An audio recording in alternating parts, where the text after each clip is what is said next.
यदि तपाईको सुत्ने कोठामा ऐना छ भने होशियार, आजै सच्याउनुस् यी कुरा। नमस्कार, म एडी भण्डारी। सबैको घरमा अनिवार्य हुने काँचको एक वस्तु भनेको, काँचको सामान भनेको ऐना हो। दर्पण, मिरर। ऐनाको प्रयोग त हामी सबै गर्छौँ नै, तर ऐनाको प्रयोग गर्दाखेरि पनि केही महत्त्वपूर्ण कुरामा ध्यान पुर्याउनु पर्ने हुन्छ। ऐना छ नि, दर्पण, मिरर छ नि, यसले जीवनको हर चिजलाई दुई गुणा गरिदिन्छ। साथसाथै जुन ऐना छ उसले स्वयंको स्थिति पनि देखाइदिन्छ।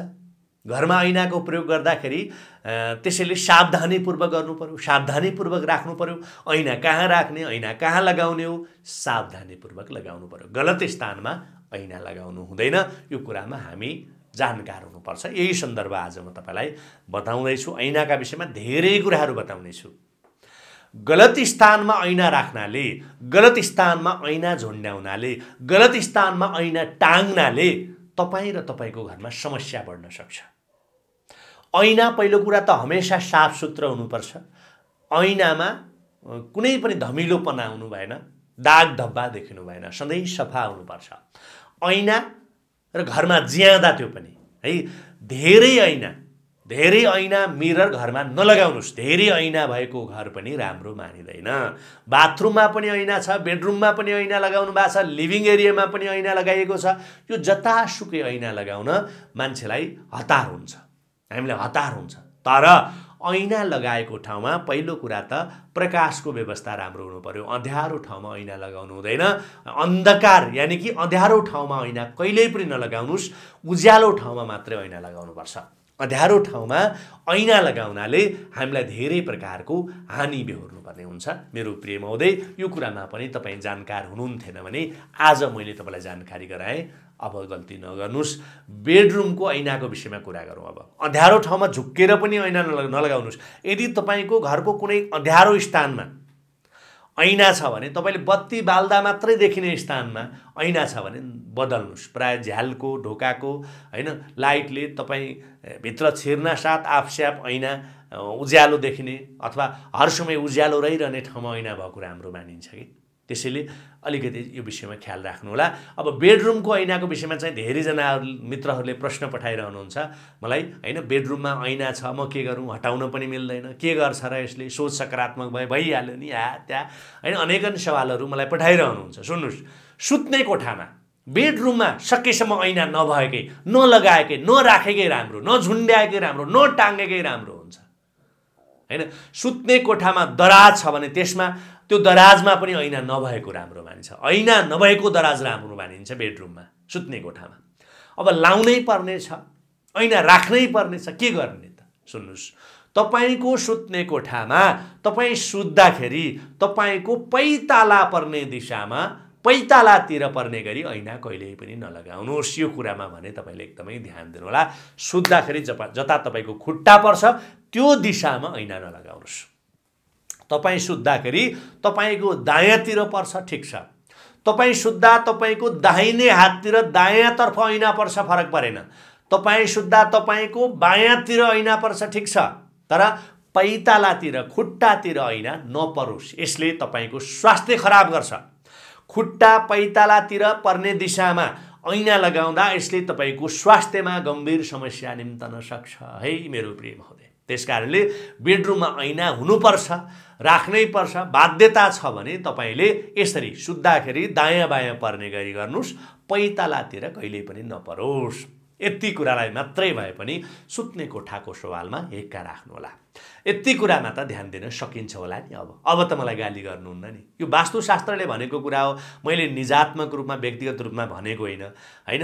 अब त्यस्तै गरेर अर्को महत्त्वपूर्ण कुरा पनि बताउँछु। घरकाप केही छैन है, फेरि तपाईँलाई इच्छा लाग्छ गर्नुस्, नत्र जबरजस्ती केही पनि छैन। वास्तुशास्त्रको कुरा हो यो केवल मैले स्मरण मात्रै गराएको हुँ। यसले दिने लाभ र फाइदाका विषयमा पनि मैले तपाईँलाई अवगत गराउँदै आइरहेको छु।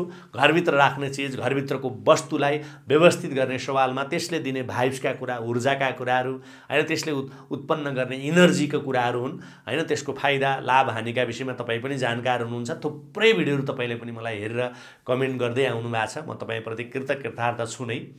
अब यस्तै गरेर चर्केको, फुटेको, टुटेको ऐनाको सवालमा पनि कुरा गर्नै पर्छ। ऐनाको कुरा आएपछि त हैन, यदि तपाईले घरको कुनै पनि स्थानमा ऐना लगाउनु भएको थियो, अकस्मात टुट्यो, अकस्मात चर्क्यो, अकस्मात फुट्यो भने यसलाई तुरुन्त सावधानीपूर्वक हटाइहाल्नु होला।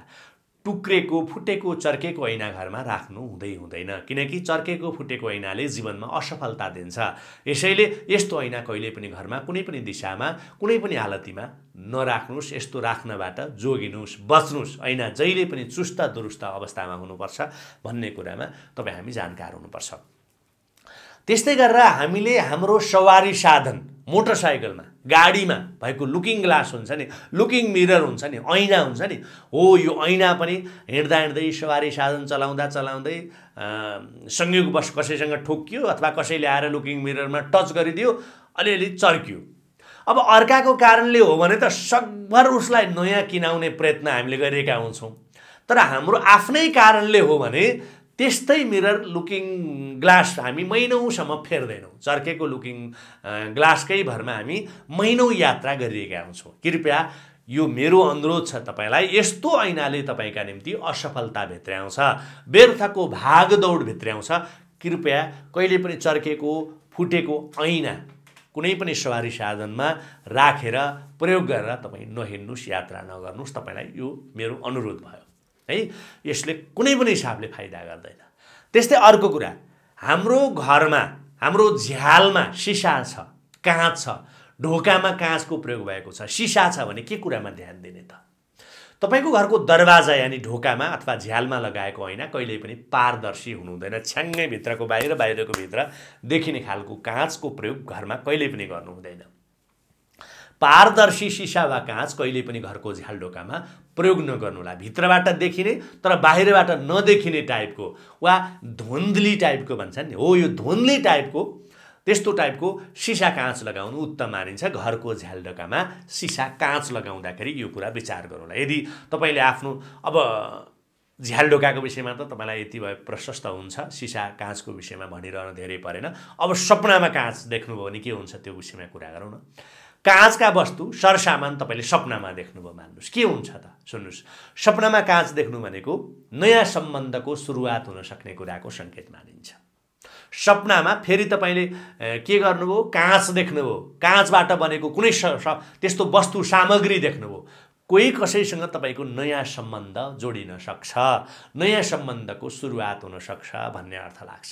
फेरि तपाईले टुटेको, चर्केको काँच देख्नुभयो, टुटेको सिसा देख्नुभयो, फुटेको देख्नुभयो, त्यस्तो काँच देख्नुभयो अथवा काँचको त्यस्तो वस्तु सामग्री देख्नुभयो भने यसले तपाईको सम्बन्ध टुट्न सक्ने, बिग्रन भत्किन सक्ने कुराको संकेत गर्दछ।